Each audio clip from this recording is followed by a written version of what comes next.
Tal, I didn't know that was happening. That's news to me, so that makes me extra nervous, but it's okay.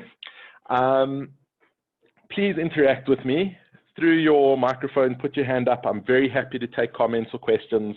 Comments, if they're nice, I'm very happy to take them. I really would like some interaction here and discussion around what we do. That's how we all learn. That's how students or learners in a classroom learn, is generally through interaction. And when we teach it in the classroom, that's how it should be. Learners should not be sitting there taking down notes, not listening to what you say, not interacting, and going home to learn from the notes. They should be learning in the classroom, and the notes are there as backup. Everything I do today, I'll make available to Tal, and I'll also give a few extra worksheets on geometry for all the teachers to give to their students or learners as well. Okay, right, now starting off here, we've got a picture. This is the guy from my math book who buys 50 bananas for no reason. It's not just a funny joke that I decided to put on there, which has nothing to do with geometry. Whenever I teach geometry, I often get asked, why are we doing this? What's the point? Where am I ever going to use it? And this is the guy from my math book who buys 50 bananas. I get the same question if we're doing, for instance, a word sum. Who cares that Tom bought 50 bananas? And the general response and the general reply to it is, it teaches us problem solving. It teaches us to think in a different way. And I'm not so certain that we can just answer the same thing with Euclidean geometry, that it teaches us to think in a different way. Geometry teaches us more than that. There are two key things that geometry teaches us. And the one thing that geometry teaches us is visualization skills. If we ask somebody to point out the center of a plate or put a dot on the center of a plate, how close will they be? If you're hanging a picture, can you see that the picture's straight? And although we don't realize it, or often learners don't realize it, as we do in geometry, these are skills that we are developing. The other very important skill that really only lies in doing Euclidean geometry is deductive reasoning. And when I talk about deductive reasoning, I'm talking about things like if angle A equals angle B and angle B equals angle C, well, then we know that angle A must be equal to angle C. And these are the type of things that we're trying to develop. So, moving on from that, there's a few things that I'd like to run through that I often get asked, and I think we might take for granted that we think is quite easy. So, the first thing is that angle at center is twice the angle at circumference. Now, this is one of the theorems, and as teachers, I think we feel it's quite an easy theorem to see, but for learners, it's often very hard to spot where's the angle at center and where's the angle at circumference. And how I teach this is I always say start off at the center and put two fingers at the center and follow that down to the circumference of the circle. From there, follow up from the circumference to where it joins the circumference of the circle again. And that angle there is your angle at circumference, and the angle between the two lines is your angle at center. Now for the second drawing here, we're going to do exactly the same thing. We start at the center with two fingers. One finger goes down to the circumference, the other finger goes down, and we see if we can follow it back up to the circumference of the circle.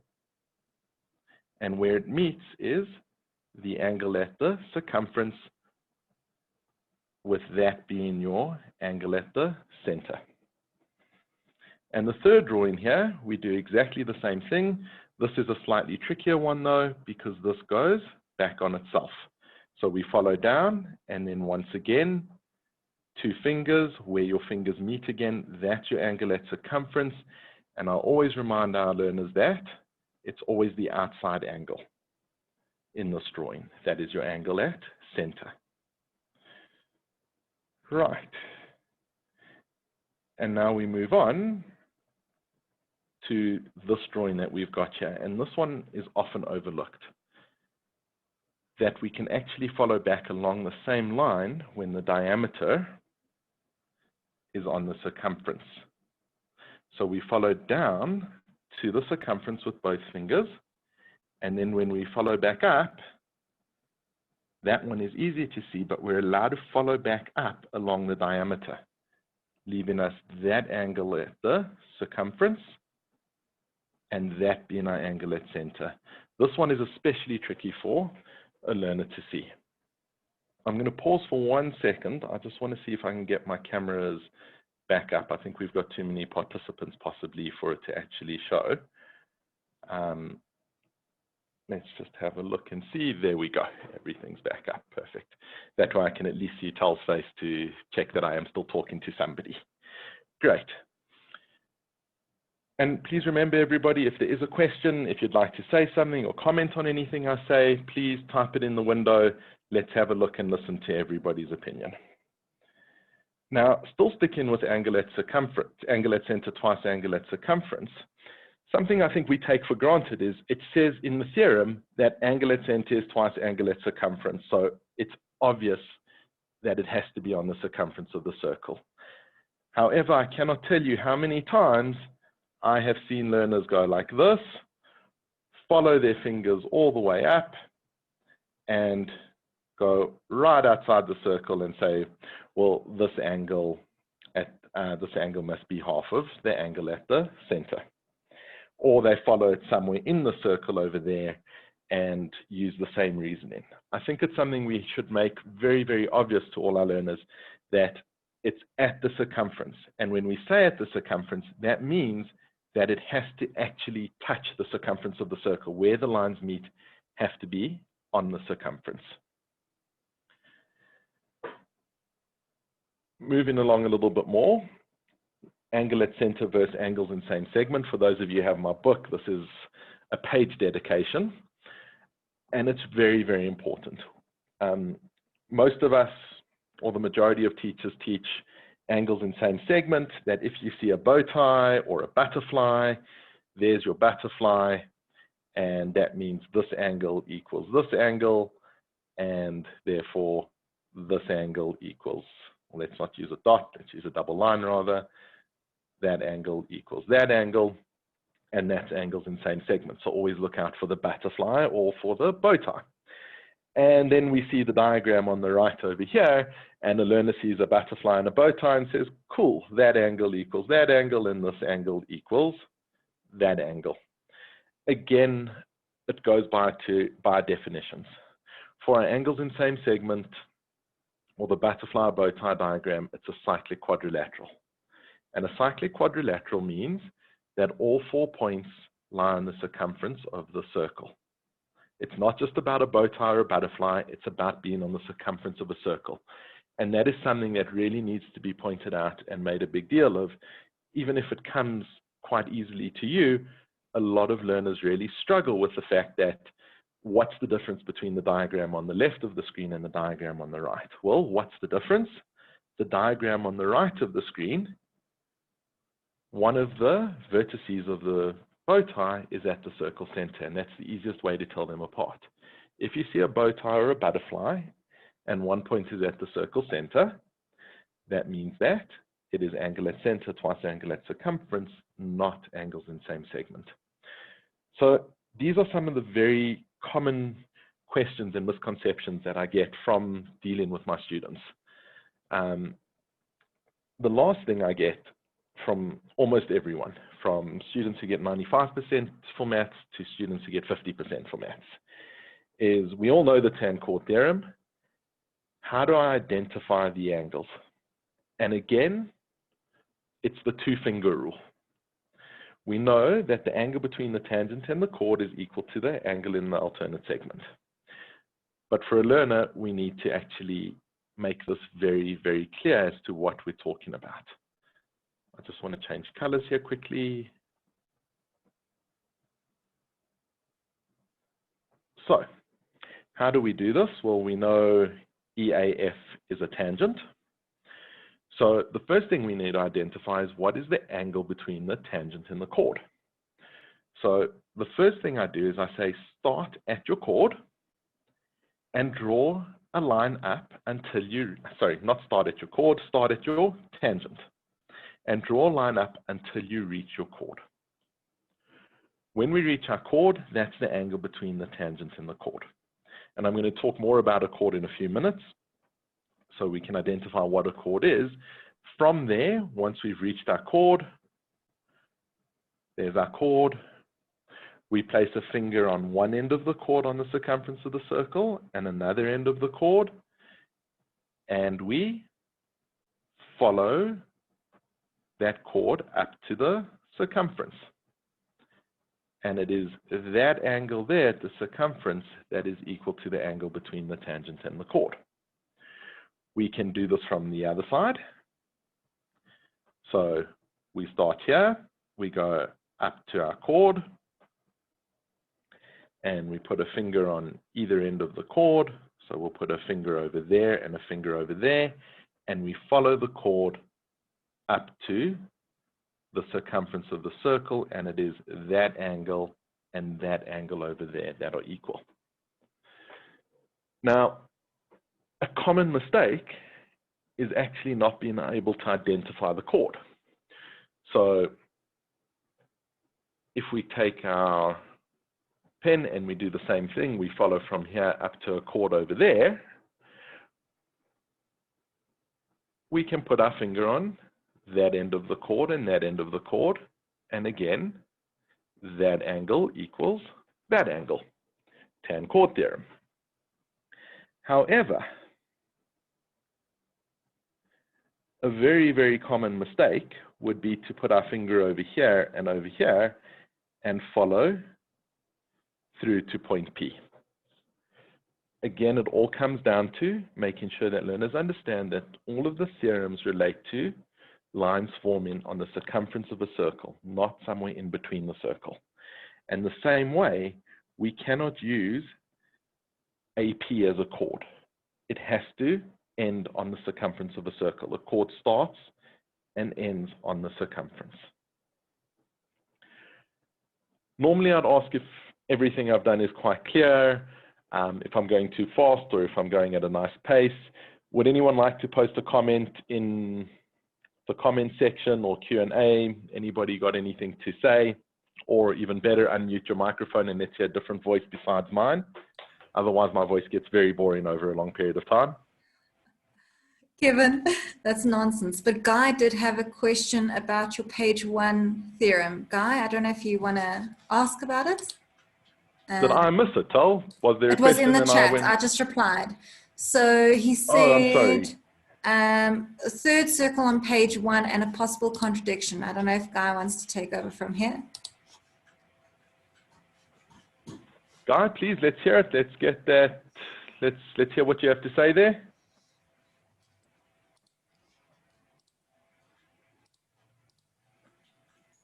Guy, you typing in the chat? Oh, okay. So you don't want to hear the voice. I'd love to hear the voice. That's much better. All right. Sorry, I should have said page 2 because page 1 has the man with the bananas. I was a bit curious on page 1 what could have been the question. But page 2 is great. Let's have a listen that everybody notice it. I don't actually think I can see when someone asks something in the chat while I'm sharing my screen. So a voice, if somebody has something to say, would be great if they can interrupt.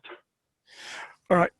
What I was going to say is that the way the third circle is drawn, I would think a learner would look at the yellow arc on the third circle and say, wait a minute, previously it was in the lower half between the two radii, and now it's suddenly moved up to the top.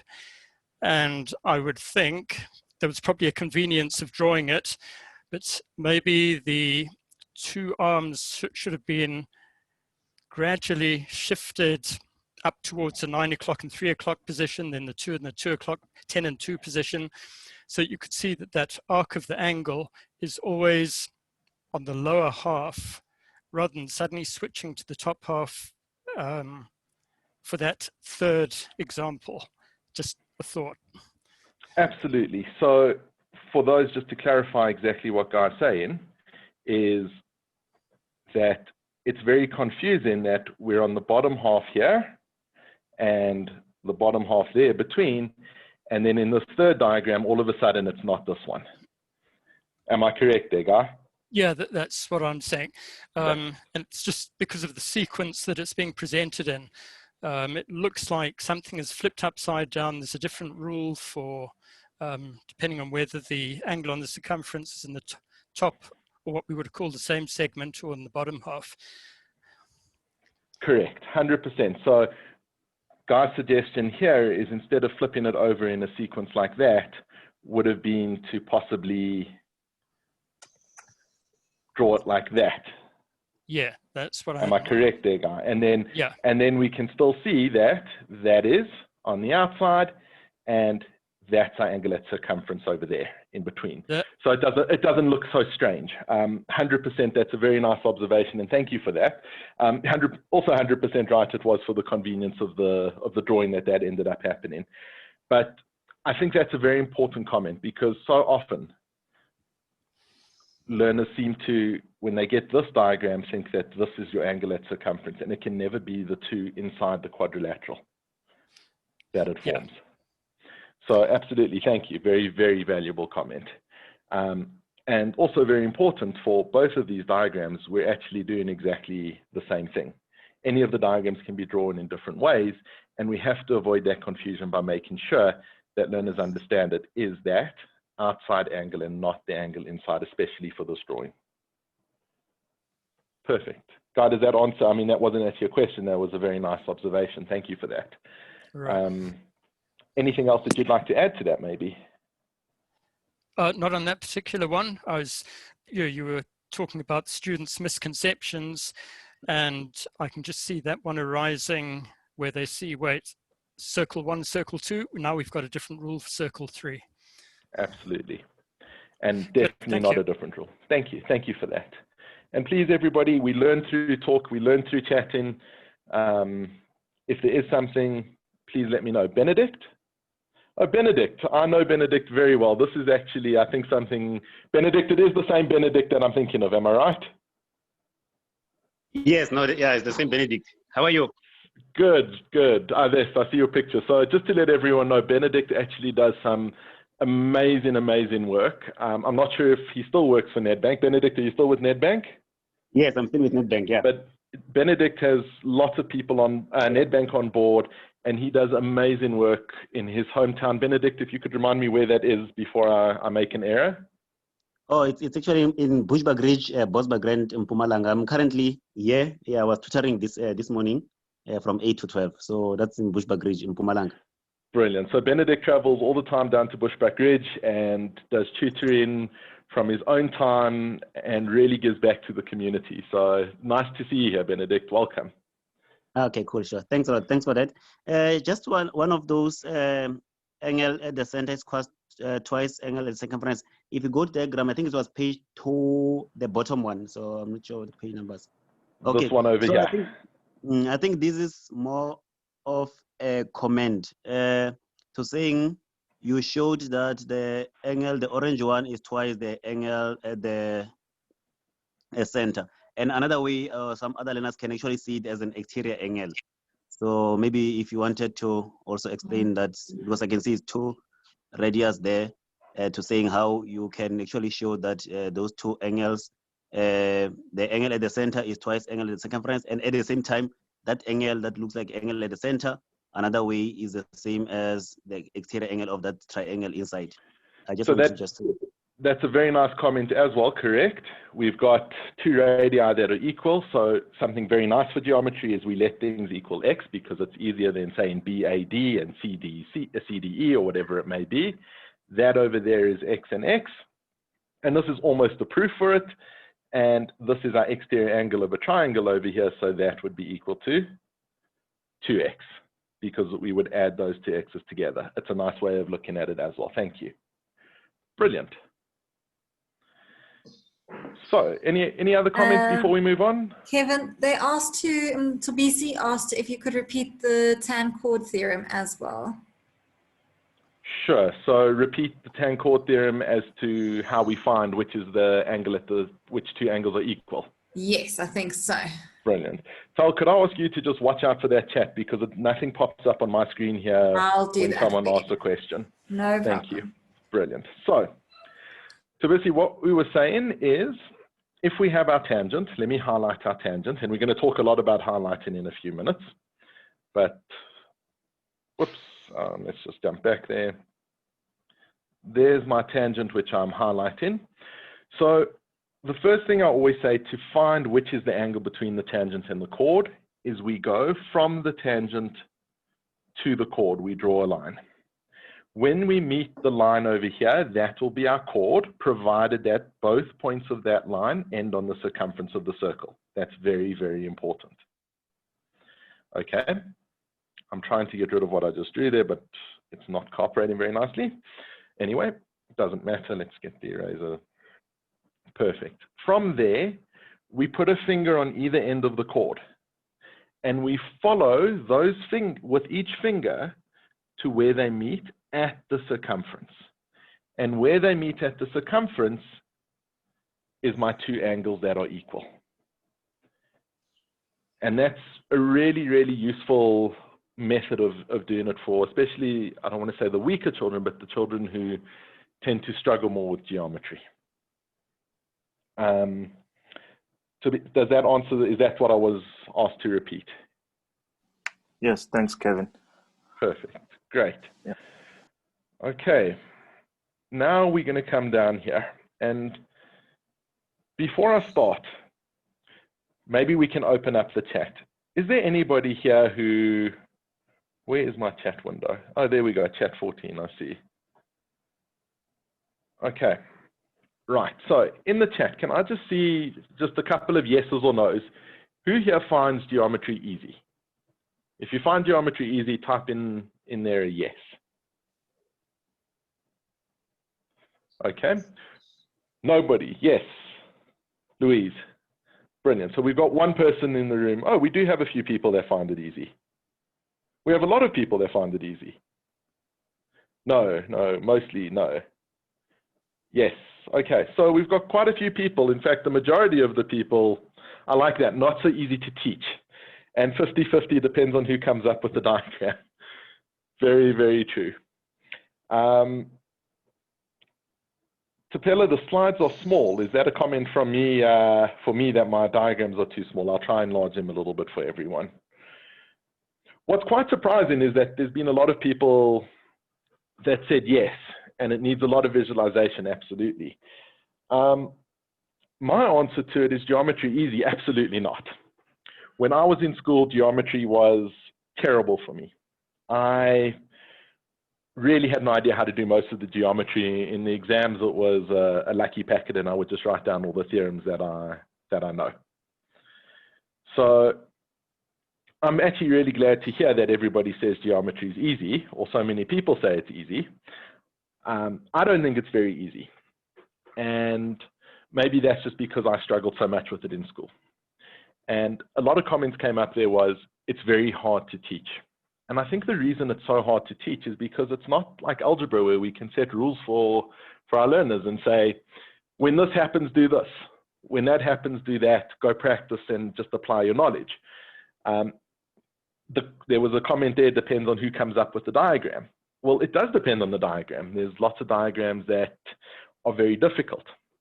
And one thing that always sticks out to me is when I was in grade 11 or grade 12, I still remember my teacher saying, get yourself a pack of highlighters and highlight the important information on your diagram. And today I've been using a lot of highlighter, and I think highlighting is very, very good for explanation and for teaching. When you know what to highlight, highlighting really helps. When you struggle with geometry and you don't know what to highlight, highlighting becomes very, very dangerous. And I've put this diagram together here. I'm going to try and make it a bit bigger. And I would like to share with you what I would have done when I was in school. So my teacher said to me, always highlight. And they always said to me, have at least 5 different colors. That's what sticks out in my memory of school with Euclidean geometry. Make sure you've got 5 different colors. So I would have read this question, and AFEB is a cyclic quadrilateral. So I would have highlighted AFEB.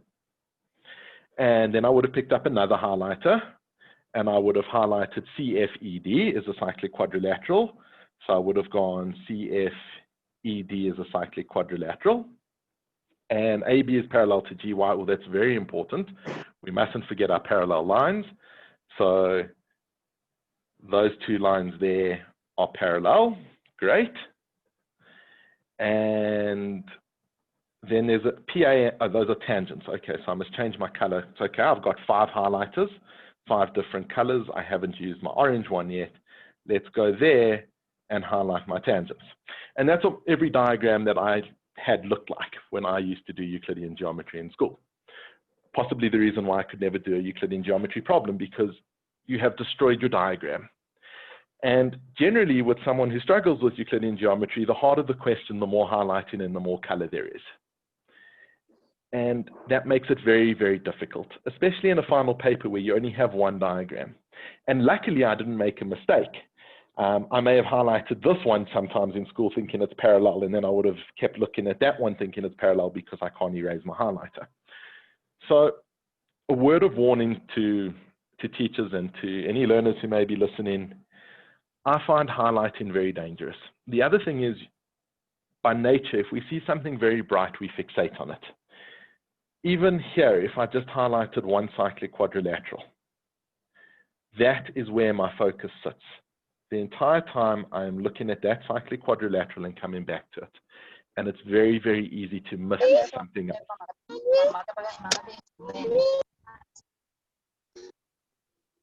Okay, so my warning is, yes, please use highlighters to explain, but use them sparingly with your learners in tests and exams. It can be very distracting and very misleading. What I tell, do you want to quickly do a mute for everyone? Okay, so what I tell my learners is use pencil. If you have a cyclic quadrilateral that you want to highlight to yourself, just go over it a little bit darker in pencil. For some reason, my pencil is disappearing. Everyone can see it there. Okay, it doesn't seem to be disappearing anymore. Well, I hope everybody can see me highlighting. It's disappearing on my side. But go over a little bit darker in pencil. You can see on my screen there that that is not as distracting to the eye. It often makes it much easier to see, and if you make a mistake, you can erase it. So I know I'm going against what a lot of teachers teach, and I know a lot of people very well may disagree with me, but I think it's something very, very important to highlight, excuse the pun, that highlighters can really destroy a question and make it very dangerous for a learner, especially a weak learner who struggles with geometry. If you must use highlighters, you get very nice pens, they're friction pens and friction highlighters that you can erase. It's also something very nice to have, but if you're using the friction highlighters, you have to be careful, because when you go over a pencil line with a friction highlighter, it smudges everything and makes it very hard to read. So just be aware of that. Also, friction pens are a very bad idea to use while I'm here. I always try to remind all teachers of that. Remind your learners, especially in final exams, do not write with a friction pen. That's the brand name. It's a Pentel Friction Pen for those who don't know. It's an erasable pen and it works with heat. The problem is that if you leave it in a hot car or a hot truck and the exams move over each other, it erases all the pen inside. And there have been instances that I know from teachers who've left their exams in hot cars and come home to mark an exam that doesn't exist. It's something that should be on the front of all exam papers, is that you're not allowed to write with them. It's not, so please just advise your learners, don't do it, because if you write a final and it arrives at the marking center with nothing on their page or just a blur on the page, they're not going to get marked. Right, so that's my highlighting, beware of, and the dangers. And now we're going to start looking at some examples. Kevin, just quickly, Dangile had a comment. Dangile, do you still have a comment? Yes, thank you, Tal. Hi, Kevin. Hi, Dangile. Yes.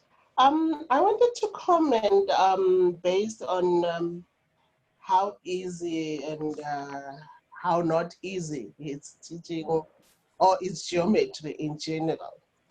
Through all these years, I realized that one of the weak points with our learners, not even our learners and some of our educators. When confronted with a question of geometry like this one,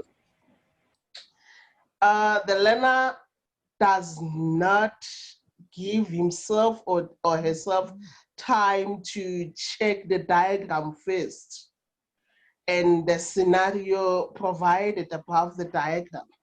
The only thing that they do, they rush to questions. And having rushed to questions, now they start answering the questions without studying the diagram and do a lot of visualization. I always tell them that the first thing when you see the diagram like that, try to fill in a lot of information before you can go to the questions, because that's where they find geometry being difficult. They get to question, get confused, and going back to the diagram, they see that they don't even see what the question has asked. Thank you very much. Okay, Dangile is stealing my thunder here because she just said everything that I was about to say. Absolutely, Dangile. And this is I was about to go back to the question I asked in my comment earlier, that one of the reasons geometry is hard to teach is because we can't give methods. We can't say this is what always happens. But exactly what Dangile said, it's the only section of maths where we actually give you the memo in your paper. And the memo is sitting right over here. Okay, I'm still in the pencil. But everything we give you and everything we do, all the words above, is the solution to the questions. And before we even look at a question, we should be filling in as much as we can on the diagram. And this goes back to my own personal experience. And maybe the reason that I can teach geometry now is because I know where I struggled. I think when I was in school, if there was something to do wrong, I probably did it. And Dangile, one of the things, as you said, is I used to always look at the question and try to work from what the question was asking me to get to an answer, which is very difficult. What we have to do is we have to read the question and put as much information on the diagram as we can from the theorems that we know.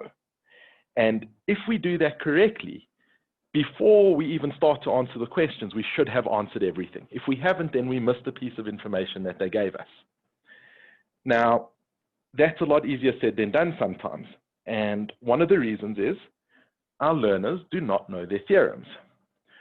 The classic thing I always hear is I'll learn my proofs the night before. I'll spend an hour and I'll just go through my proofs, which is fine. It's not hard to learn a proof. But what is hard is to know the theorems that go with the words to put things on our diagram.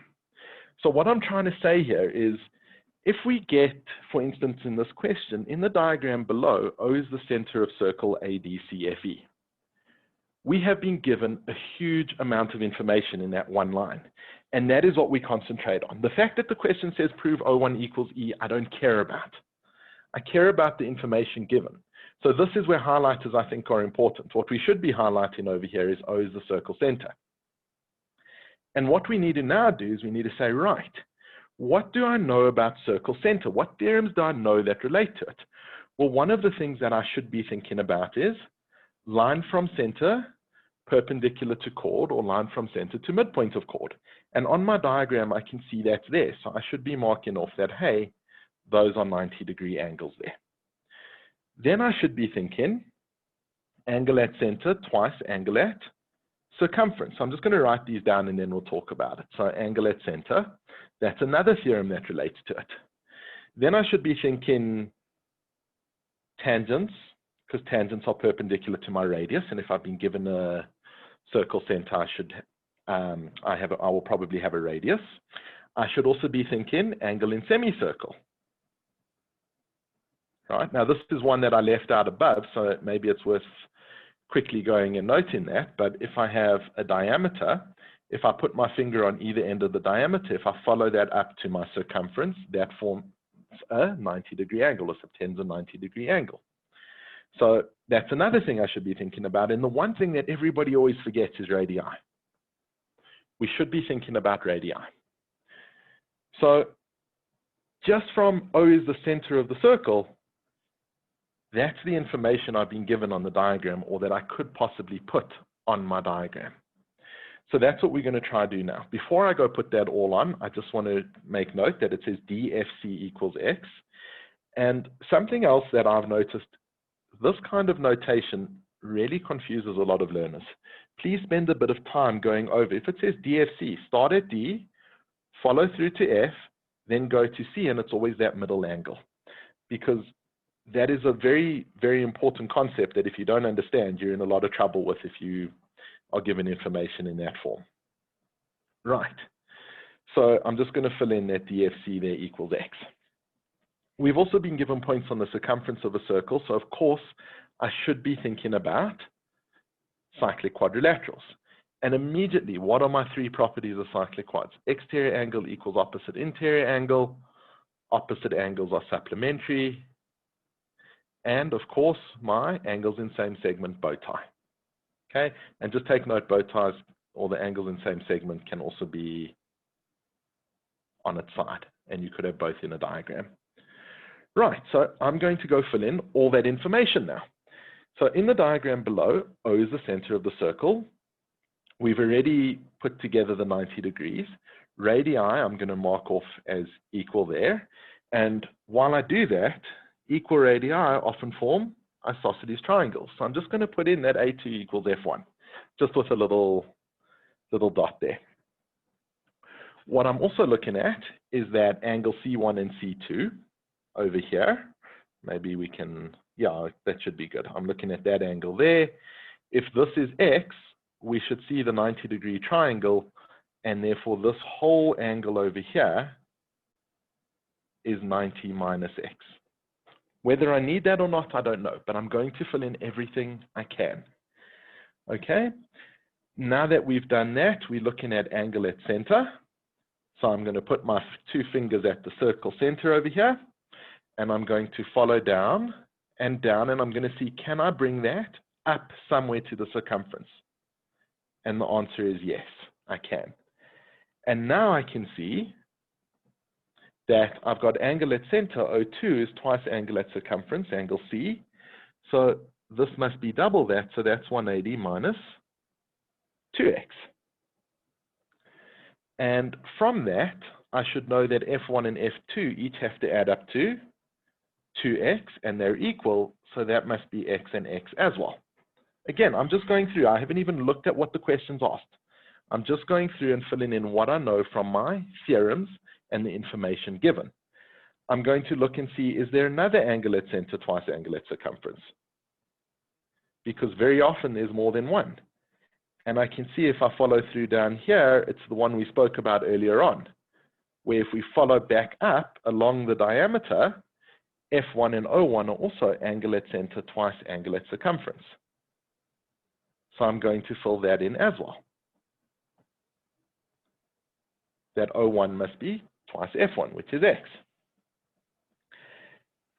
And now I look at my diagram. Is there anything else I've left out? Is there anything that's missing? Well, there is one thing. I haven't looked for cyclic quads yet when I've got points on the circumference of the circle. So I'm going to have a look. Is there a cyclic quad anywhere? And I can definitely see we have a cyclic quad over here.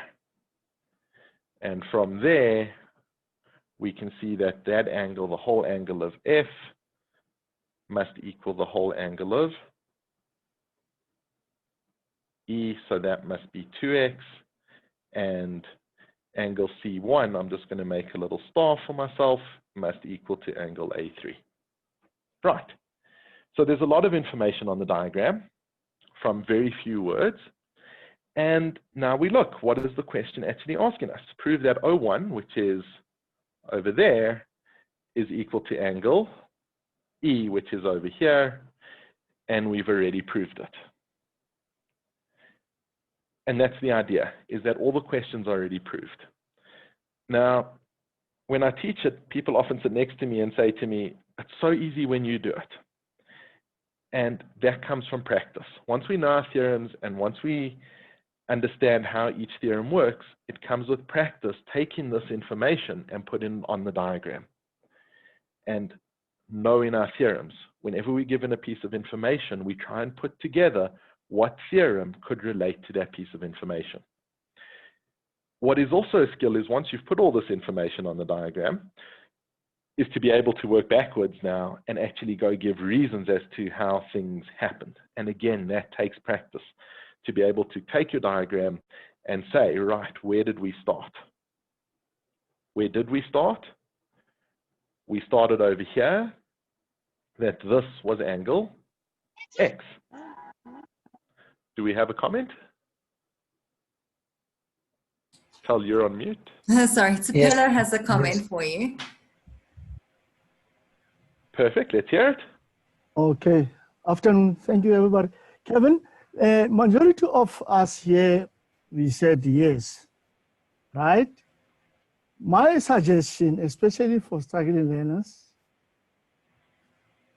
I would always say, as you are busy marking them, they must also write it down on the side. Because now after this, they would not know what is going on. We might be able to follow, or more advanced learners can see isosceles triangle and so on and so on. So I'd always advise them, as you are marking them, write the answers and the reasoning somewhere in their book or on your answer sheet. Otherwise, immediately after this marking, that's where now they get lost. They don't know what is what now. But I agree with what they're doing, but for weak learners to remember what all this information comes from. Every time, what you're saying now, they must write it down. X is equal to this because of this. X is equal to this because of this.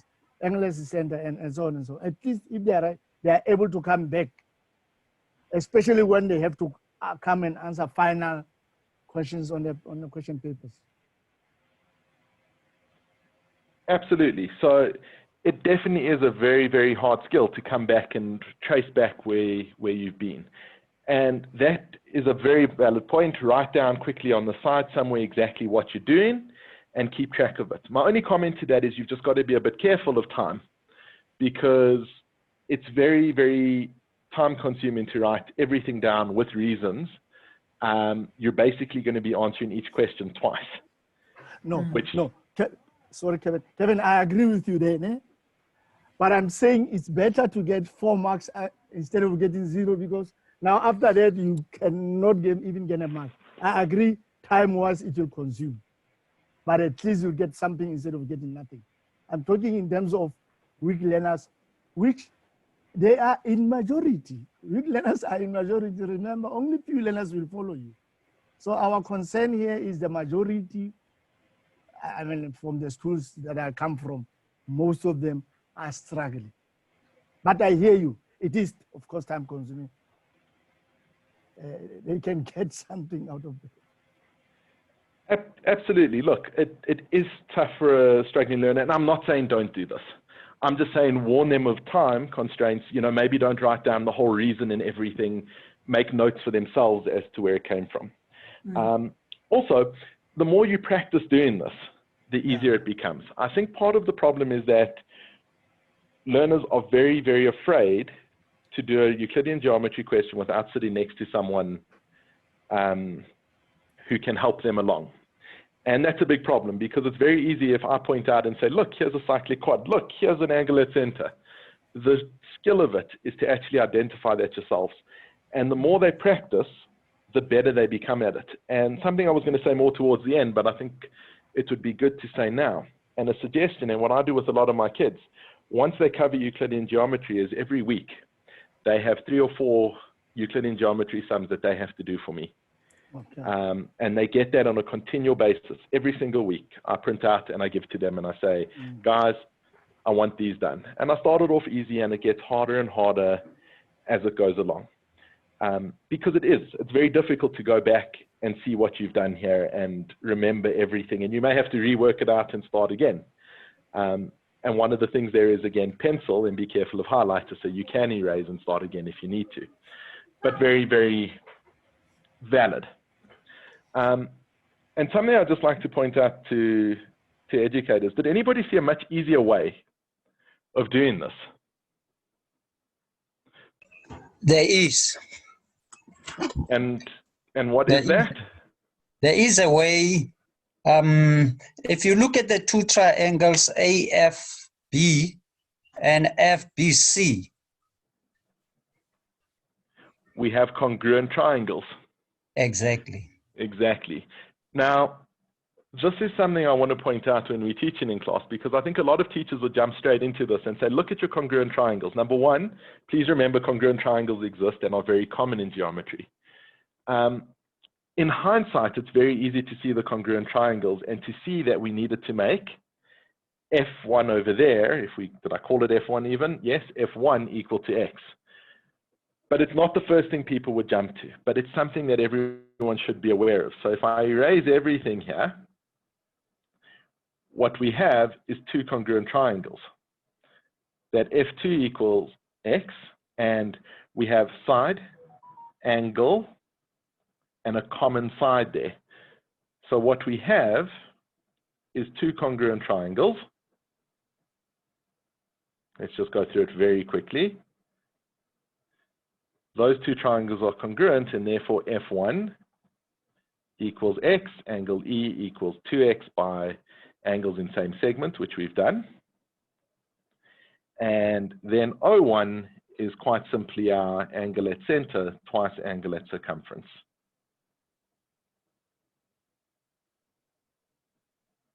Going along that same route. Sorry, Kevin. Yes. And that's the thing about the geometry. You know, it opens one. There are a lot of routes that one can follow in answering questions. And that's why with learners, I always say, don't copy what the other one is doing. Find your own way. And the beauty with geometry, I link it to a puzzle. There must be links. The angles are going to link somewhere. There will be a theorem that links what the question demands. Absolutely. And that goes back to, again, not copying down memos and looking what a memo does, not letting someone else show you where things are. It goes about learning to interpret from the given information and putting it on your diagram so that you learn to see the things that come to your brain and come to your eyes first. And that's why I always encourage teachers to please show different methods. But ultimately, what Dangile said is get the information on your diagram. Forget about this. This is not important. What's important is getting that information onto your diagram so that you can see the links between which angles equal each other. Perfect. Any other comments on this question before we move on? Kevin, goodness, let me just find it and read it. Tembelichle has asked if you would just comment about the proper way to mark Euclidean geometry. Do you have any thoughts on that? Look, it depends as well whether you mark in IEB or GDE as well, because they tend to mark a little bit differently. But the main thing is when we mark, we need to see, has the learner got the correct concept?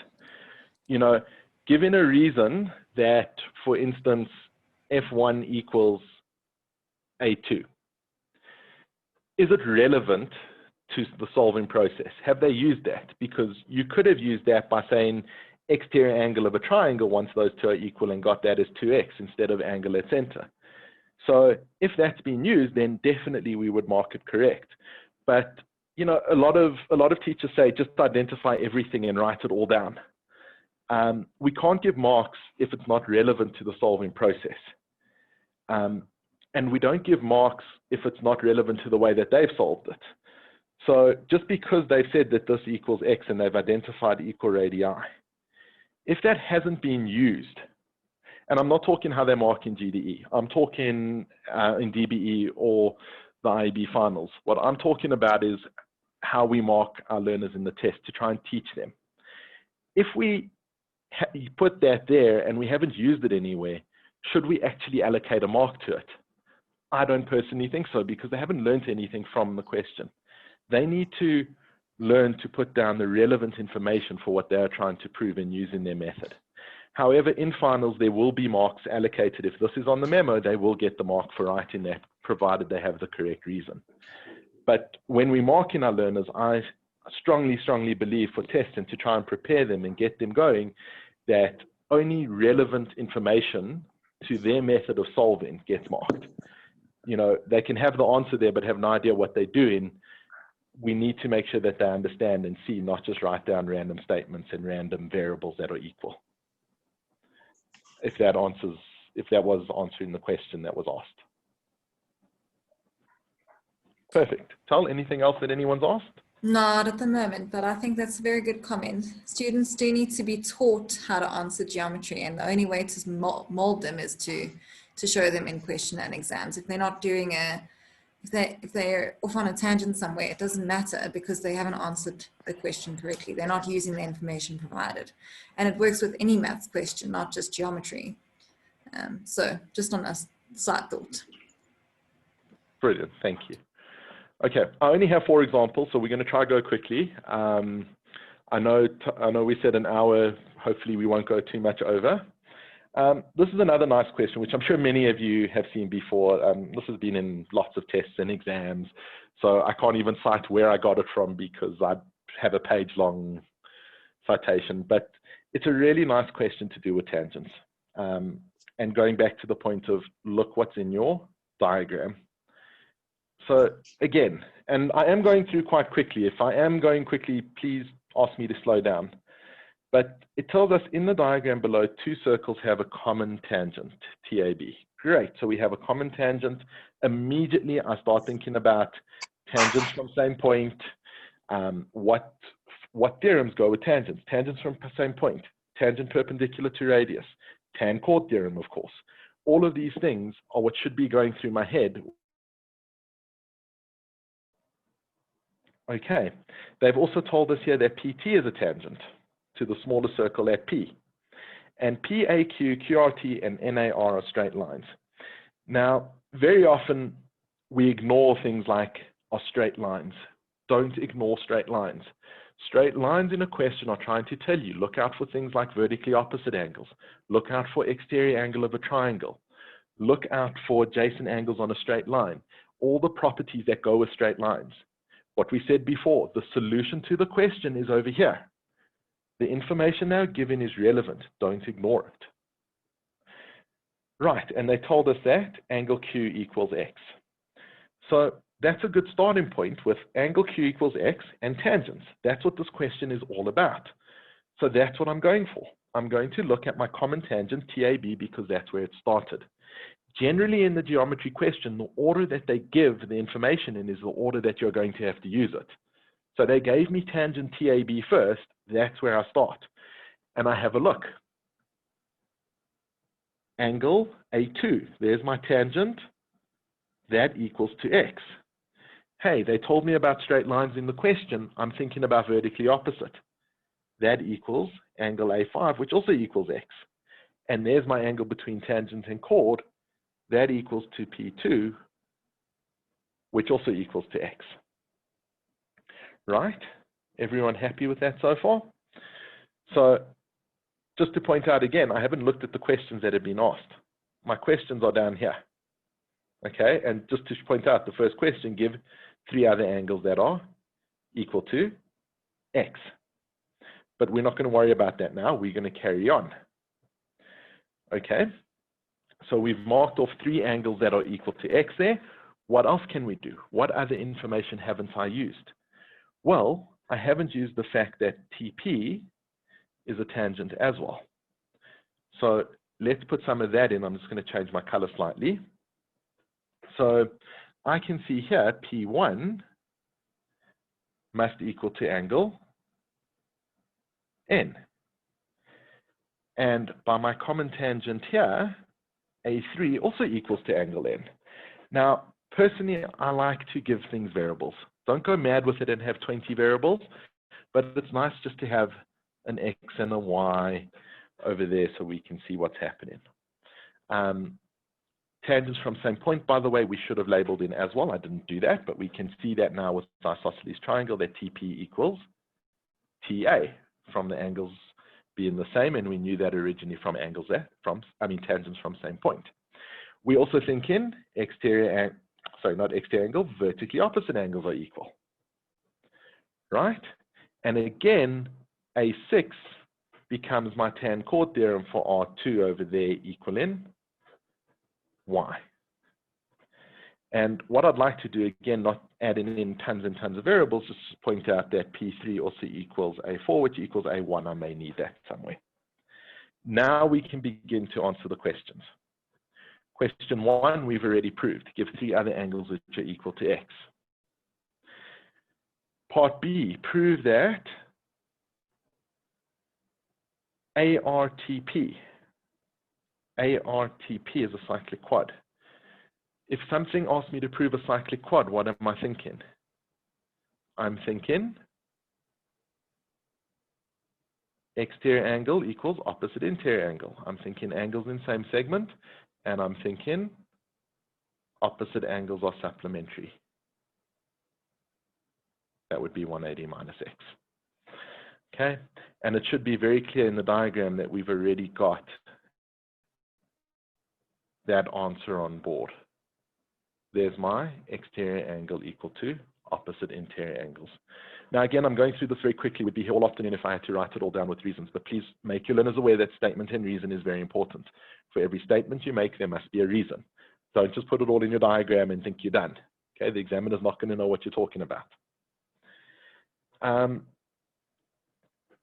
Last question. Kevin, just to interrupt quickly, there's a very good question Yes. here, I assume from a student, says, when answering geometry questions, are you allowed to label an angle in the question in order to solve a problem, or do you need to only work with the given labeled angles? So that is a good question. And it's just reminded me of another point I want to make to all the teachers here to point out to their learners. But yes, you've got a diagram sheet. You are allowed to put angles in.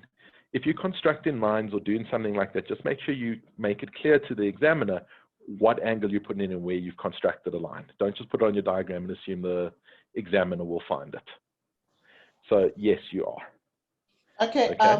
So to add on that, Kevin, yeah, since when we have the diagram sheets, you know, you laugh at the marking center whereby you find that those learners just bring those diagram sheet empty, very plain, and nothing has been done on them. So it is wise to advise our learners that please make dirty that diagram sheet. You want to see your work there. What is it that you did? Thank you. Absolutely. That's what it's there for. That is why you're given a diagram sheet. For the IB, you're not given a diagram sheet. You're expected to work on your diagrams because it's a write on paper. So yes, for both you are allowed to and often expected to add things onto your diagram. And a point for all the teachers here, something I forgot to point out that I get asked every single year by so many students.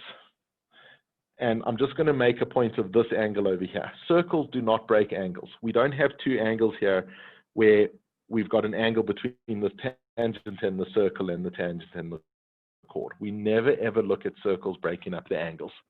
And that is something that confuses many, many, many people. When they see tangents and they go to the chord, they're not sure if there's two angles or one. And it's never ever two angles. That circle doesn't form an angle with the chord or with the tangent. Okay.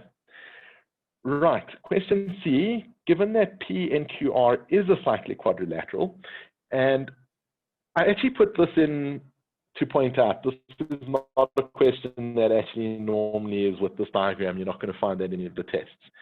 But if you can all see the lovely yellow cyclic quadrilateral that I've highlighted here. Before I highlighted it, cyclic quadrilateral PNQR was very obvious. Let's just take away all that information. PNQR, which wasn't actually a cyclic quadrilateral, but you can see the bow tie quite clearly here. The minute I went and highlighted all of this, it became very hard to see. Just to point out that highlighting, you know, can be dangerous and make things very, very hard to see. Anyway, the question says PNQR is a cyclic quadrilateral. State the value of ARQ, and that was my very naughty bit there. I should have had the little cappy on top of angle R, otherwise I'm talking about a straight line, so we'll just add that in quickly. ARQ, and again, please remember ARQ we're talking about is that. And just to fill in what we had, that was Y over there.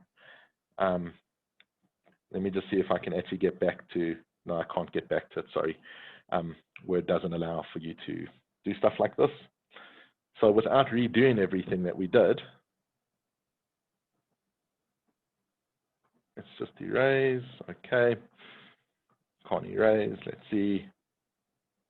There we go, maybe we can erase now, hang on.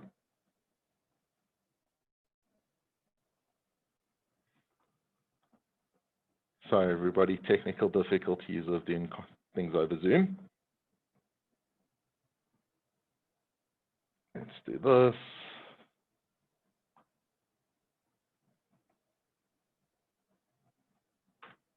Okay, back to where we are. So what we had here is this was angle Y, and we had this was angle Y, we had this was angle X, this was angle X, and this was angle X over there. And all this question is trying to do is just get you to see the cyclic quads, state the value of ARQ in terms of X, no reasons are required. Well, ARQ is X as well if that's a cyclic quadrilateral. And the other reason I put this in is something that confuses learners. I'll just highlight the cyclic quad, is that this can't be a cyclic quadrilateral. It doesn't lie on a circle. And that's something that we must explain. The cyclic quadrilateral doesn't mean the circle's drawn. It means that we could draw a circle around it. So by telling you that's a cyclic quadrilateral, I'm telling you I could draw a circle around those points.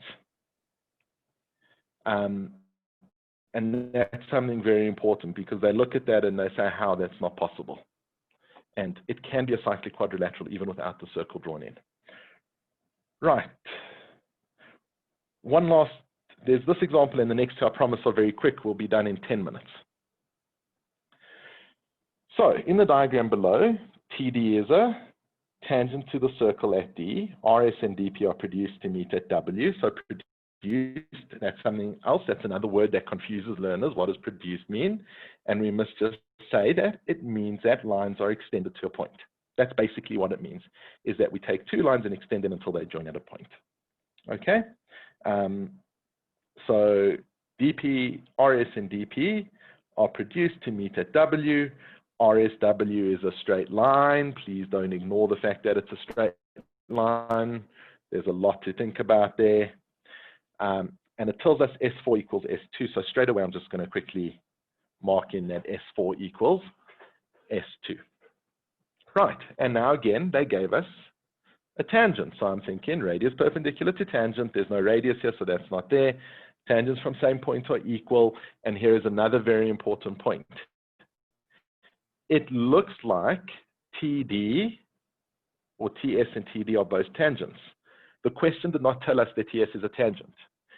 Okay, you cannot assume it. And when you say, but why did you do this to a learner? They say, because it looked like it. If you are using the word it looks, stop.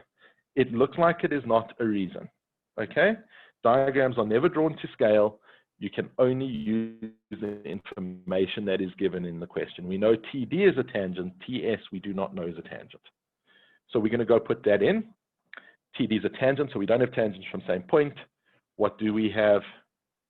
That angle equals angle S2, which is X.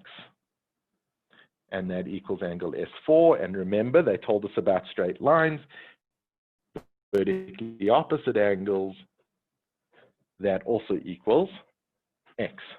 Okay, now we haven't used something. It told us DR is parallel to PS. So we look for alternate angles, corresponding angles, and co-interior. I can see straight away here very easily we've got a Z for the alternate angles on its side. So I'm going to add that in over there, that D1 equals to X. Right. Now we've got D1 equals X.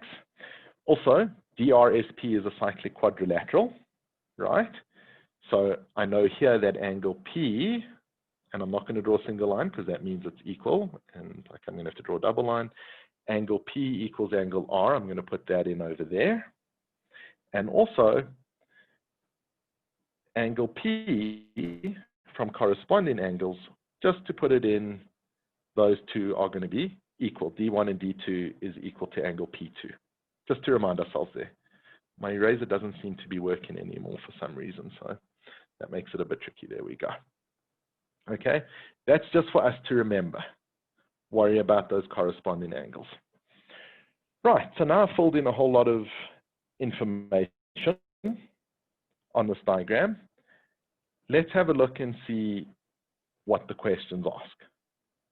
So the first question is, prove that SWTD is a cyclic quadrilateral. So here comes my trusty highlighter. Prove that SWTD is a cyclic quadrilateral. That's what we're looking for, and straight away I can see my angles in same segments are equal. We've got it on the diagram, we've proved it. There's the bow tie if anybody's curious. Okay. Now something very important, once we prove something's a cyclic quadrilateral, there's a reason why they're asking us to prove it. We're probably going to have to use it elsewhere. So I'm quickly just going to mark off that D2 also equals T2, and with an open circle, T1 also equals W1. And just to let us know, and just keep in mind, I'm not going to do it because it looks a bit messy, but S2 and S3 together also equal W2.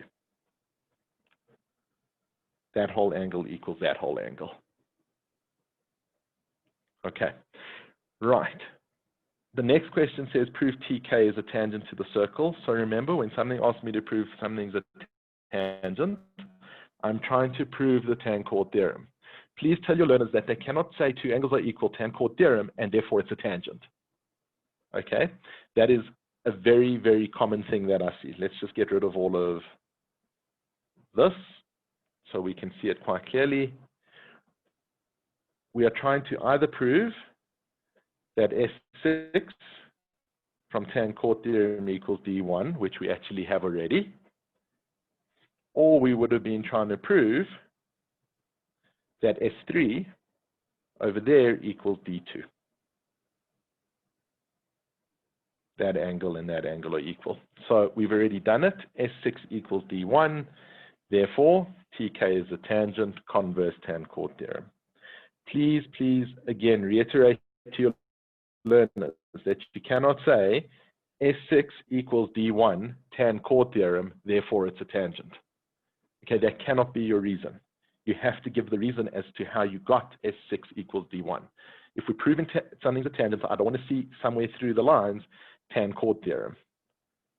Okay, that's not one of the reasons we will stop marking. Right. So now we've proved that it's a tangent. And what I'm going to do quickly here is I'm just going to write D2 equals Y because it's nice to have actual letters rather than dots. And what should be quite obvious now from exterior angle of a cyclic quad as well, that this is equal to D1 and D2 equals X plus Y. Also from P2 here, that equals angle R, correct? Everyone happy with that? And therefore this must also be equal to X plus Y. Everyone happy? Sorry, I left off, I didn't give my reason. From the corresponding angles, angle R equals angle S4 plus S3 X plus Y, and P2 equals angle R from exterior angle of the cyclic quad. Can everyone see that? Everyone happy? This one's quite a tricky one. And the next question was prove that PW equals WS, and that's what I just proved now. Those two have to be equal because these angles over here are equal. Okay, so again, it's those parallel lines. This is a very involved question, and this is one which people would say is very, very difficult. And what makes this one slightly more difficult is we need to keep adding information as we solve the problem. Not everything was given to us up here, but more information was given to us as we proceeded with each question. Great. So we prove PW equals WF now. So that's an isosceles triangle. And the last thing is prove that TW equals PS. Right, so immediately I'm kind of seeing alternate angles here. So I'm probably going to be trying to prove that. And how we do that is, if you recall, in our cyclic quad, I said label off what's equal. And if you have a look, we've got a bow tie over there. This angle here, S2 and 3 together equals W2, which is X plus Y. And therefore, that angle equals that angle because that's also X plus Y, and your alternate angles are equal. Okay, and that we got from the bow tie. The minute you prove something is a cyclic quad, please, please, please show the angles for yourself what's equal. And just to make it a bit easier, I said earlier, please remember that there's also cyclic quads or bow ties on their side. People often forget that. Okay, any questions or comments on this? Nope. Perfect. No, there's none. There's none, Kevin. Brilliant. So the last thing is, this example actually isn't that important. So I'll put this in for everybody to do. Kevin, but I want to... she's just wanted to make a comment quickly. Yes. Thank you. I just wanted to check if there is a sub question and the learner fails to come up with an answer for that particular question, but that question flows into the next question, and the learner realizes that the information from the previous question is going to assist in answering the sub question. Let's say B. In B, we find an angle that will help to prove the question in C. Is it appropriate? Is it proper that the learner can say, given that this is the state in question B, therefore that information can be utilized to prove? Because I always say to my learner, if you fail to do a question, just bluff it, just conclude that that is a tangent. Then you can use that information in the next question. You could have been wrong in what you did first, but you can now use the applicable theorem and procedures to answer the next question. Thank you. Absolutely, and it's something I was meaning to say in this question and I forgot to say, that with TK, originally we couldn't assume it was a tangent. Once it tells you in the question, prove that TK is a tangent. You may assume it's true, and if you use that in any question below, your reason is just proved above, whether or not you could actually prove it.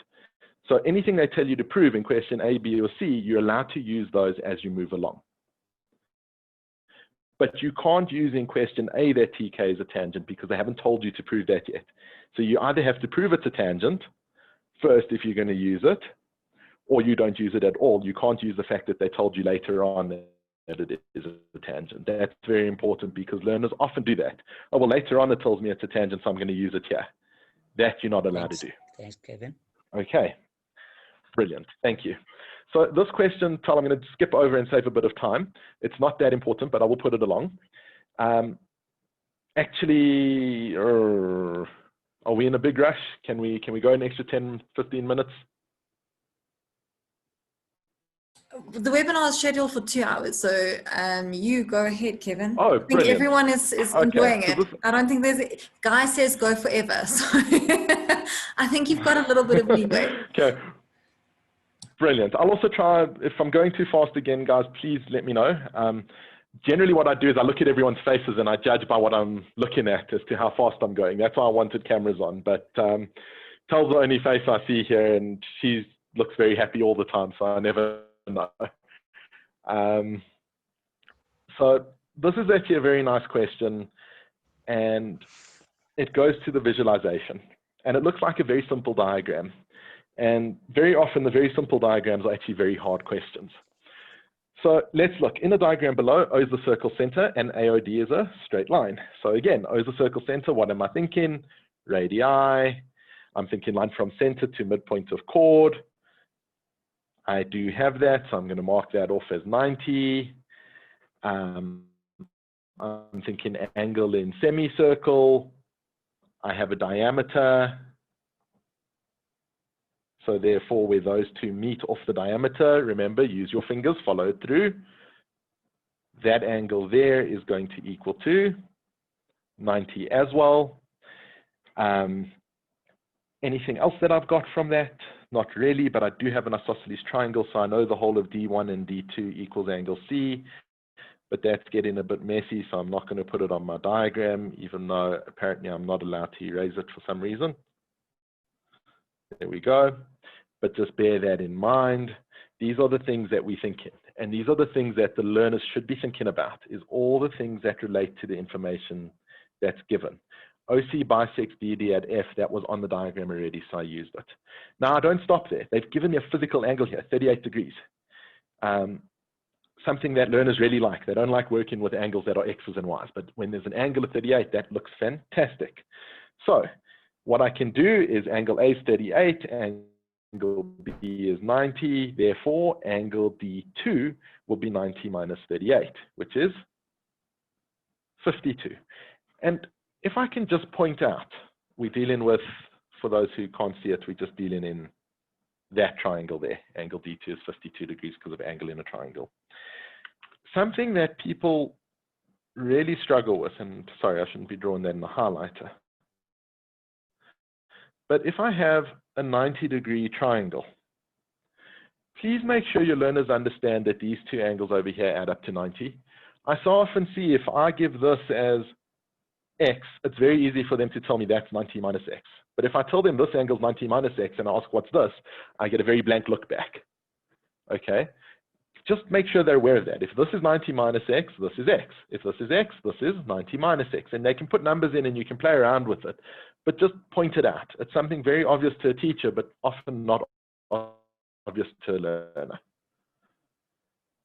Right, so what we're looking at here is angle D2 equals 52 degrees. Is there anything else I know from this? Well, we didn't look at something. Remember we said angle at center twice angle at circumference, and we didn't use that. And again, it's this horrible one here, right? Wait, is it this horrible one? Yes, where that angle there is twice 01, right? And how I'm going to use that now, I'll leave that on the screen just so everybody can see it, is I've got, this is 90 degrees over here, that's my 90-degree angle. I've got D2 is 52, so I can work out what O2 is. O2 is 90 minus 52, which is 38. O1 is 180 minus 38, angles on a straight line. Remember, they told us it's a straight line. Don't forget about that. So therefore, this is 142, and that means D2 plus D1 is 142 divided by 2, which is 71, and therefore D1 is 71 minus 52, which is going to give us 19 degrees there. I don't know if we need it, but I can work it out. Everyone happy with that so far? I can also work out angle C over here because I have 38 and 72. So I can say 180 minus 38 minus 72, that angle must equal to 70. Right, now I think I've got pretty much everything. Let's have a look. Prove that AB is parallel to OC. So we're trying to prove, and I'm going to put in a different color, that these two are parallel. And if I take away my highlighter there, you should be able to see very clearly that corresponding angles are equal. There's my F. We've already proved it. Right? you've also proved it over here with congruent triangles. 142 plus 38 is 180. So lots of different ways to prove that, but you just have to get those angles on there. Next question, determine the size of BDC. Well, we've done that already. That's asking for angle D2. The answer is 52 degrees. Now comes a nice question. Point B is free to move along the circle anywhere between A and C. So point B can lie anywhere on the circle. Yes. It's actually 90 there. Say again. Oh my goodness, I pulled off one of the common mistakes. Thank you very much. It asked for BDC, and I gave ADB instead. So yes, BDC is 19 degrees, not 52. Thank you. Again, we did have it on the diagram anyway. We had proved it. Okay. Is everyone happy? Sorry for my error there. The problem with doing things live is that can happen. D1 is 19 degrees and BDC is D1. That was actually a test for all of you. Okay, right, so. Really? Right, so question C. Point B is free to move along the circle anywhere between A and C. Is it possible for BODC to form a cyclic quadrilateral? And I actually should have said in that question, explain your answer. Because a yes or no doesn't get you the marks.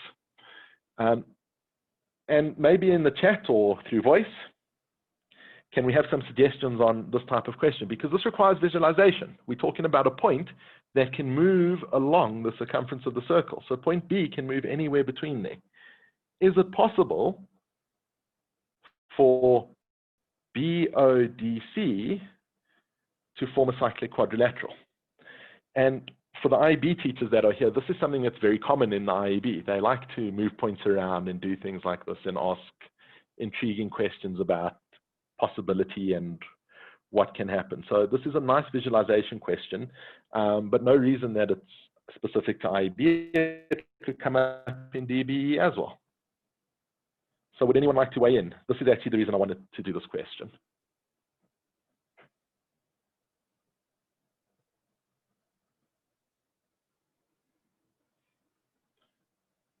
I'll just open the chat window and see.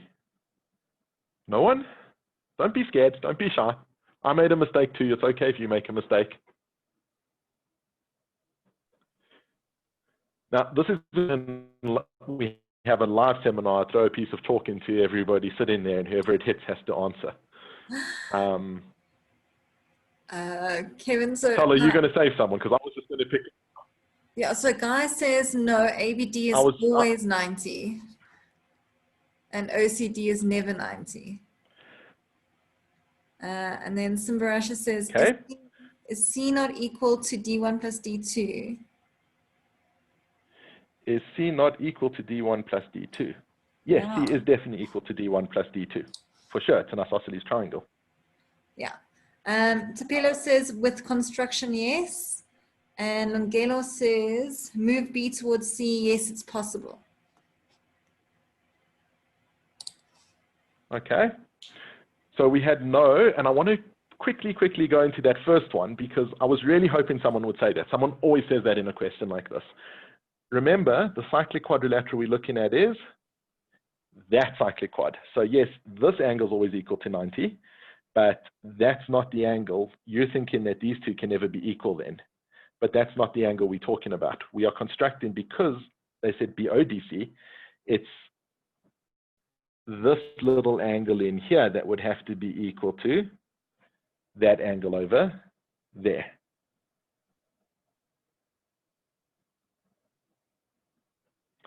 So that reasoning doesn't apply.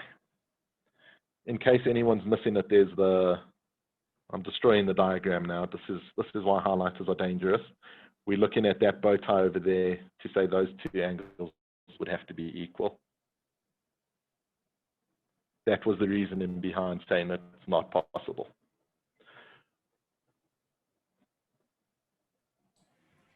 Myron says, yes, it is a Kevin, we can also look at BO. DOC if it can be 19?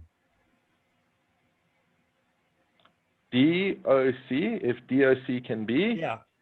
19 degrees, Add that, correct. But add that must be 180, 142 plus that unknown angle plus 32. Is it going to be 19? I agree with what you're saying there. The only thing is, DOC is this angle, and that angle is not going to change by moving B.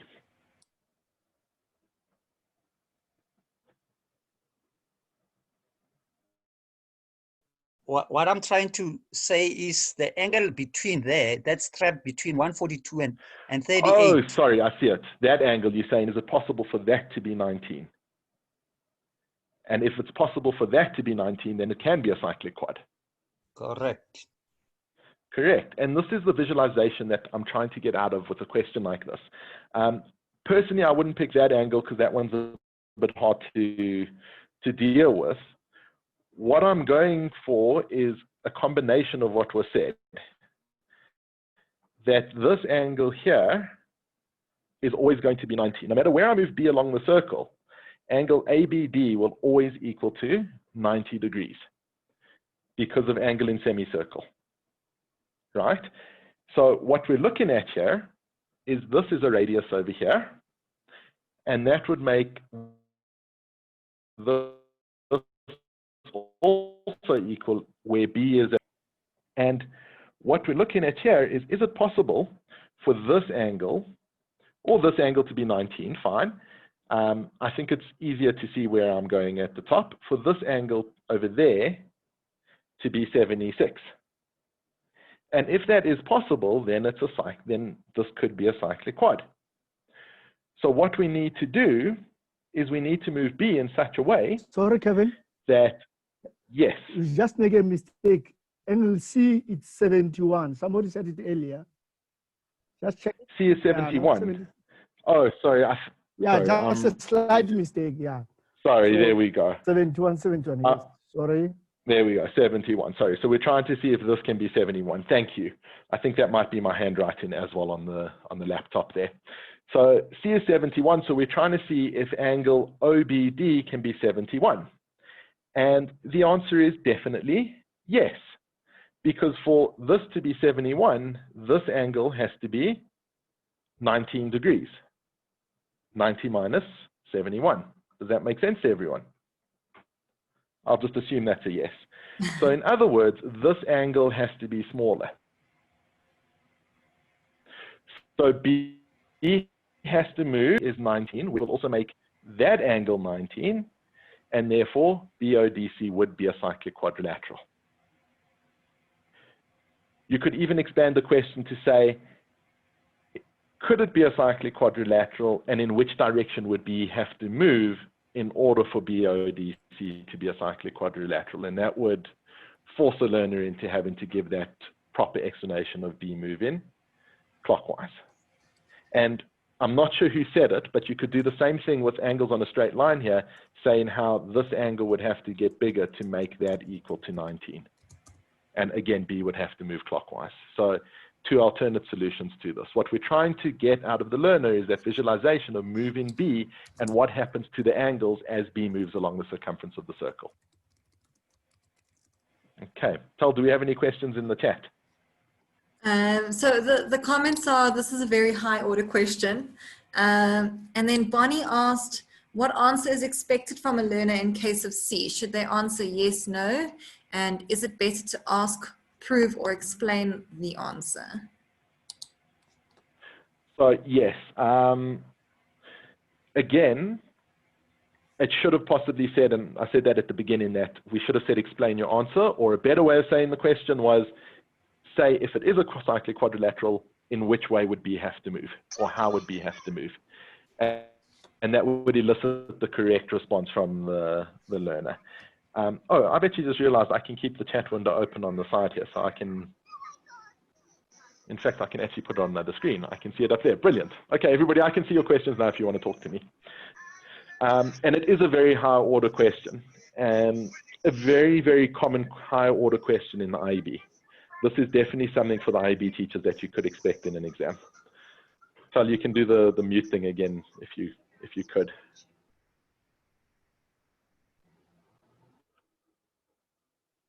There we go. Thank you. Okay, two last questions, which are very, very quick. Again, let's just move down. This I put in because I do know we have IEB teachers here, and these type of questions are very common in the IEB. But having said that, Department of Education could also put this in.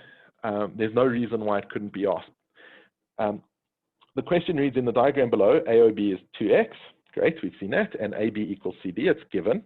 And what I should be thinking, and this is something very important to point out to your learners because it's something that often goes unthought about and is often missed, is if we have two chords that are equal, you should be thinking about equal chords subtend equal angles. Don't forget about that. And a common mistake here is to say, well, CD and AB are equal, so that means B1 and O are equal, and therefore this equals 2x. That is incorrect. It goes by what we discussed right at the beginning, that it has to be at the circumference. It's equal chords subtend equal angles at the circumference of the circle, not at the center of the circle. Okay, that's very important. So those two are not equal. And it tells us PQ is a tangent and O is the center of a circle. So now again, I'm going to go through PQ is a tangent. That's very, very important. So angle B equals angle C1 there. We know that from a tangent. We also know that this equals 90 degrees because tangent is perpendicular to radius. O is the center of the circle, so I'm thinking radii, which means that angle A is 180 minus 2x divided by 2, so that is 90 minus 2x. And this is also 90 minus 2x, which I'd like to fill in, okay, from isosceles triangle and angles in the triangle. And angle at center is twice angle at circumference. It's almost there. Like, you can almost see that it wants to be there. If I follow that down and that down, I'm just missing the extra line. So is it 90 minus x or minus 2x? Maybe I might be wrong. Just check. I'm sorry, I'm putting all you teachers through a very good test just to check that you're awake here. I promise it's all intentional. Okay, it's not intentional, I'm joking. That is 90 minus x. I just apparently can't do maths. Right, so 90 minus x and 90 minus x. I don't know if I'm going to need those, but we put it in because it was given in the question. There's nothing else really I have here. So now I'm going to have to look at what the question's asking. And the question is asking determine size B1 in terms of x. So somehow I have to get this x over here into somewhere in this triangle. And this is where we are going to construct. And we're going to say, construct line AC. And if we construct line AC, we now have angle at center is twice angle at circumference, which means that I can say that this angle is x. Angle ACB.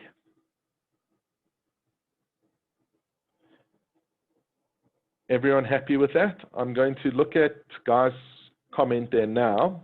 I just want to go with what I'm doing, Guy. And I hope you're not right, because that would destroy my whole question if you find a much easier way to do it. So that over there would be x, and now we're going that AB equals DC, and now we can say equal chords subtend equal angles. AB subtends creates that angle, and again, how you do it is you put your finger on either end of the chord at AB, and you follow it up to C. And therefore, B1 must equal X. Okay. Now, a comment from Guy. So logically, B1 must equal X, half angle. X, half angle at center.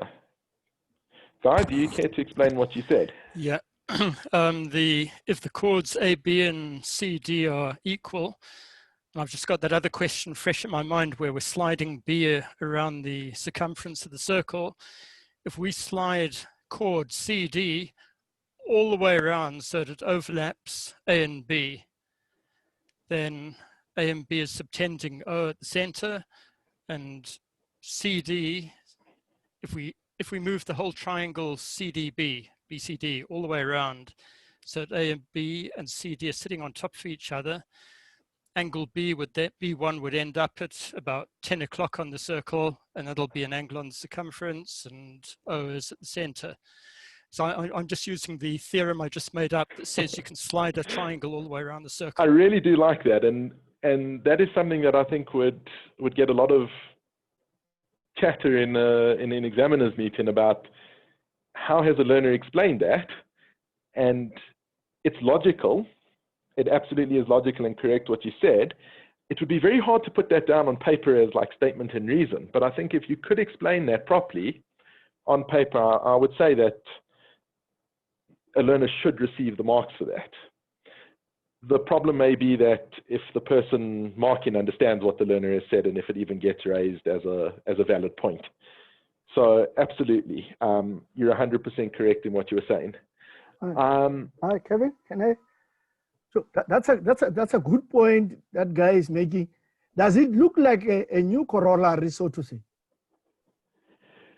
So what As it you is, said, it'll be difficult for learner to explain, but it makes a lot of sense and it's very logical.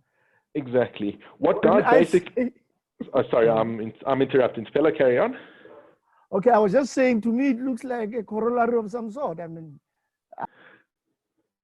so it kind of is, because what Guy's basically doing is, in his mind, he's moving CD around and he's doing that construction of AC on its own. So the corollary he's basically using is equal chords subtend equal angles. That chord along, that CD chord along. But no, I wouldn't make this as a reason and something to teach your learners that if you see two chords that are equal, you know, move it, and that's always a rule. What I did see a question, Tapela, you actually asked it, how would you know when to construct? My answer to that is when there's nothing else to do. And in this question, you can kind of see that there's just that one line missing, and that would open up all this opportunity to a whole bunch of your theorems. If you've got a question that's really complicated with tons and tons of lines, I wouldn't advise constructing even more until you are certain that you've used everything you can. But here, there was literally nothing else you could do other than construct. Because without that line AC, if we forget about what Guy said for a minute, because yes, you could move it around for sure. But in general, there was nothing you could do with it. so maybe as a high order question, you can leave it as is in terms of construction. Otherwise, for every learner to access it, then we can say a hint might assist. Exactly. So you could have a hint there, construct a line. Again, possibly something, you know, the DBE hasn't really asked this to my knowledge. I could be wrong. I don't remember every question that's asked. So Department of Education really do this. This is that has become commonplace in the IEB. If you go through IEB papers, finals, you will see there is always going to be a construction in some of those questions. And sometimes it's very complicated. Sometimes it's not so complicated. But I would imagine that a GDE or DBE examiner is also watching the IEB exams, and I'd imagine the IEB examiners are watching the DBE exams. None of them want to be told that one exam is harder than the other, you know, or that DBE learners aren't capable of this, so we're not going to put it in. That would be atrocious, because they very much are. I teach a lot of kids that are at Department of Education schools, and I give them these questions, and they're more than capable of it. So, Guy, thank you for your corollary there.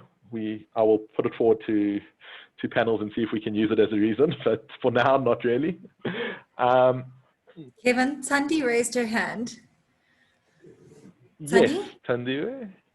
Tandy? Hello, everyone. Kevin. I'm just concerned about the construction. On my view, I think we can use, to answer number A, we can use the angle at center twice the angle the circumference theorem as a reason. Like if you look at AB, it's equals to CD. It's given that. Hold up 1 second. I just want to highlight, okay, with you and work with you. AD equals? AB equals CD. Right, given. Given that, yes. So if we use a chord AB, which is going to the center O, which is angle AOB, 2x. Right. That will be twice the angle at the circumference when we are using the chord CD, which is going to be 1. Basically, what Guy said, that's what Guy said in another way, one way or another. Yes. And this, I was just trying sorry. I'm just a little bit lost as to how we get in CD as in terms of using the reason angle at circumference twice angle at center twice angle at circumference.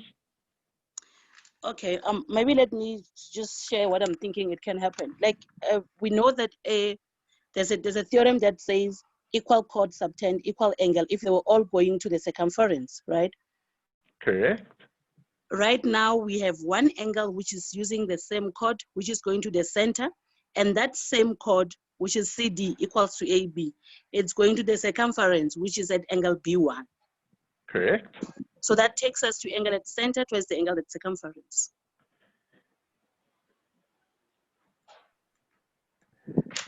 Except, Tal, can you help me out here? I'm not 100% certain how we could use that reason here, because remember, angle at center to angle at circumference has to come off of the center there, and then it has to go to the circumference. Yes. So I'm actually, with you on that one. I kind of get what you're saying, but that goes to the construction then that we would have to draw in that line. I'm saying alternatively to avoid maybe making learners don't understand what we're trying to teach, because most of the time we'll say when we are answering the question, not proving, we don't really have to construct. And I've seen one learner was asking, when do we actually construct when we're answering the questions? So I'll say to avoid making confusion, I can get what you're saying, it's correct 100%, but now the learner is writing an examination and the question like this has come up. I would suggest that we could use an alternative of saying the angle at center towards the angle of the circumference, baking it up using the same chord, equal chord subtend equal angle. But then we'll start by saying AB is equals to CD. That was given. Right. So we are given that AB is equals to CD. And as a result, it's like when we are in the chord CD, it's the same as we are in the chord AB. Hence, angle AOB, which is 2x, will be equals to half the angle that will use CD to go to the circumference, which takes us to angle at center twice the angle of the circumference. So again, it is, thank you, I'm not sure who said it before, it's exactly what Guy said. If we move CD all the way along here to AB, it is correct. Yes. I don't know though if you could actually justify using angle at center being twice angle at circumference as a reason in your statement and reason. It's something nice to think about. I think the justification won't go alone like that. That reason won't go alone. It will go hand in hand with the reasoning of saying AB equal angles. But now the angle that we are having, which has the equal chord, is actually going to O, which is the center, and the other one is the one that is going to the circumference. And I think I'm up for corrections. I'm just thinking that angle at center can now qualify to be twice the angle at the circumference in terms of the equal chords A, B, and C. Thank you. So, because I would agree with Kevin there. Angle at the center twice the angle at the circumference, subtended from the same chord. That's how we know it. But in this particular case, it goes to equal chords now. So it will be a bit difficult to justify, like you're saying. That's why I'm saying more or less it's the same argument with what Guy said. It's correct, but it will be difficult to convince. I mean, it's something that still needs to be worked on, because according to theorem is a same chord subtending. In this particular case, it's equal chords now. But like Guy just said, when you slide it over, it's going to be difficult to convince anybody in writing, but in as much as we see is correct. So I think that goes to the point of you know, and this is great for classwork, by the way. Look at the debate it's given here among people who teach it. And this is great for classwork too. This is something that should be encouraged by your learners, and visualization, and you know, often we learn more from getting things wrong than getting things right.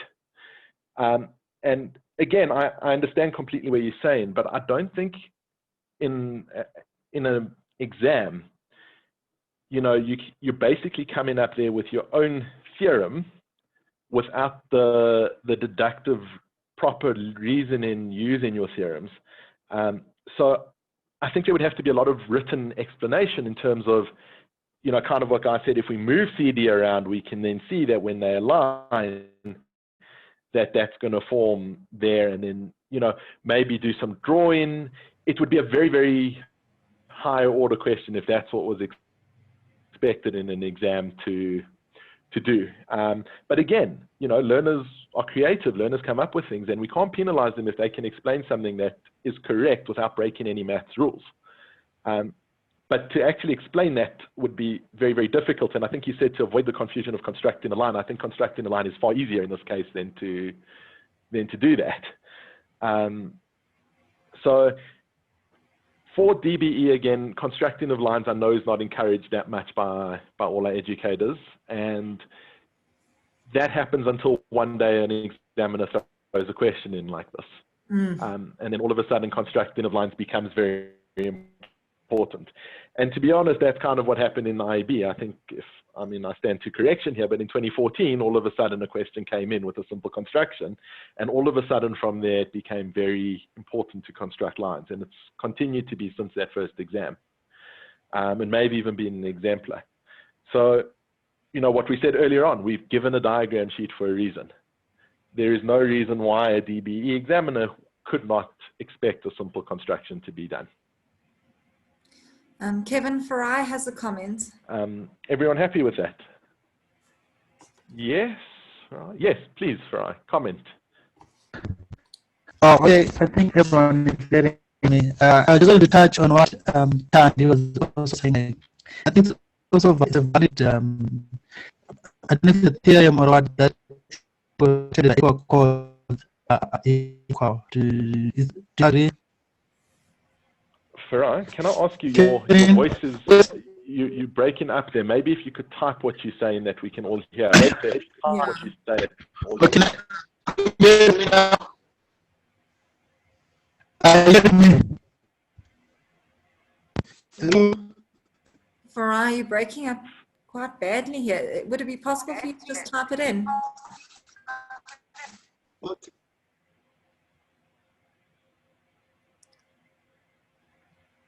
Okay, Farai, I don't think it's a speaker issue. I think it's more a bandwidth issue when you're talking. I don't think the bandwidth is high enough to get your voice across.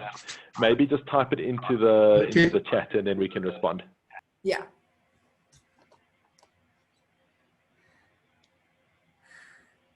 Thanks, Teresa. We appreciate it.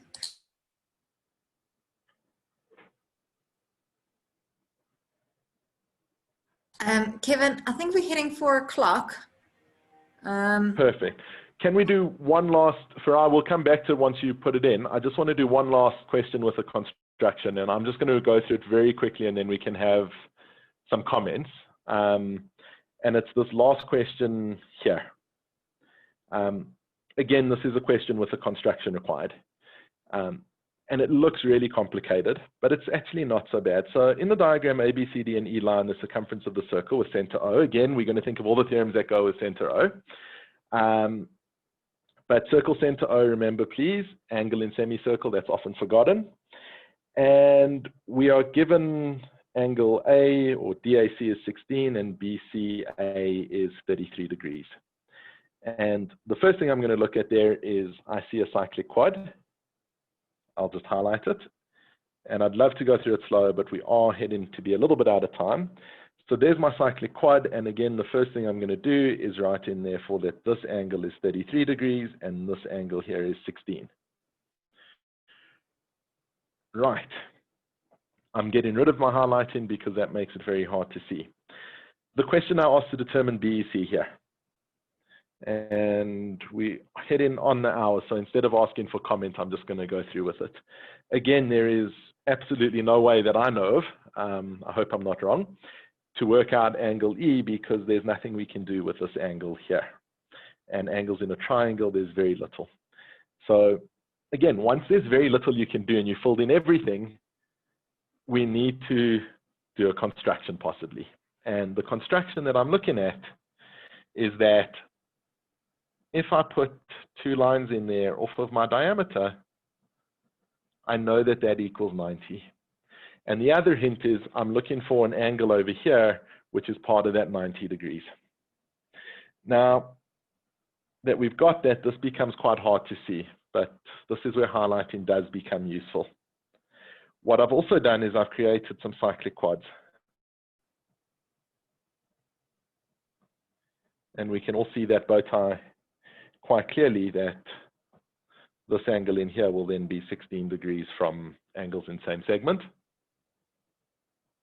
It's this angle and this angle in that cyclic quad, which again, very hard to see, but this is one of those very high order questions. And then I've also created a cyclic quad. Teachers, take note, things get very hard to see when you have lots of highlighter around. Over there. And that puts this angle here at 33 degrees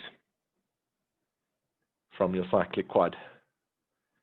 And then from there, 90 minus 33 minus 16, if my maths is correct, that should give me an angle of 41.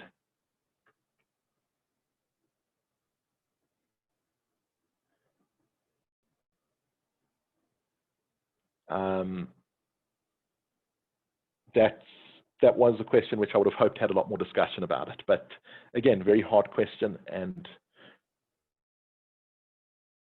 not possible unless someone else saw something I didn't there to actually get that without doing a construction. Can I make a comment? Yeah, on both yes, please. questions, when I look at the construction, here you are given a diameter.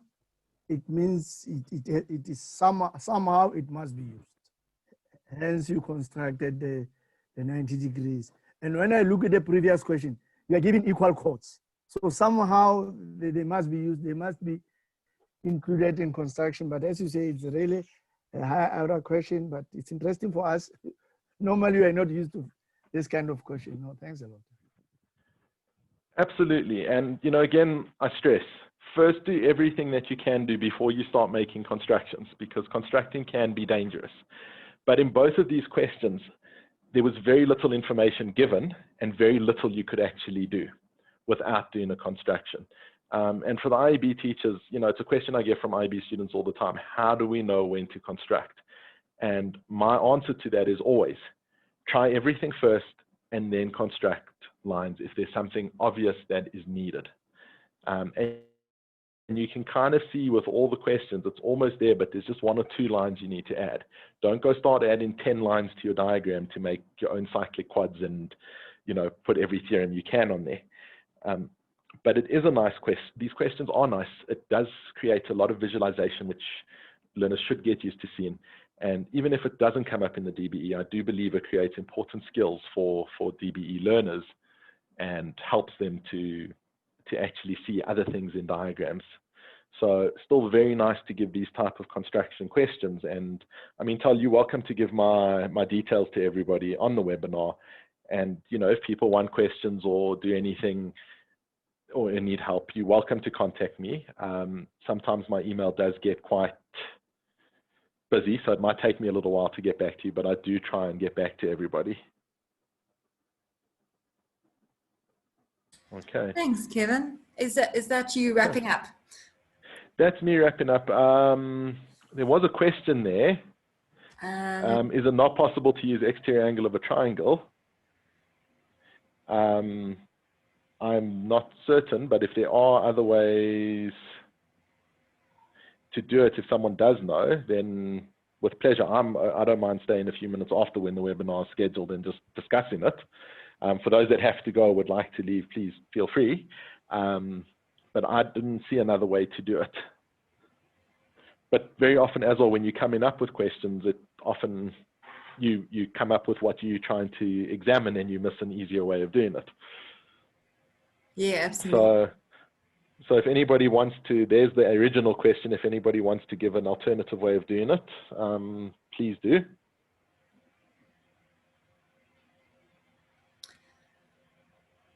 Okay, so Mohammed, you asked where can you go for a recording. So everyone, we have recorded this session. I'm gonna stop recording after this answer. We will put it onto the Maths at Sharp YouTube channel. I will email you on Monday afternoon or Monday at some stage with a link to YouTube where you can rewatch the video again.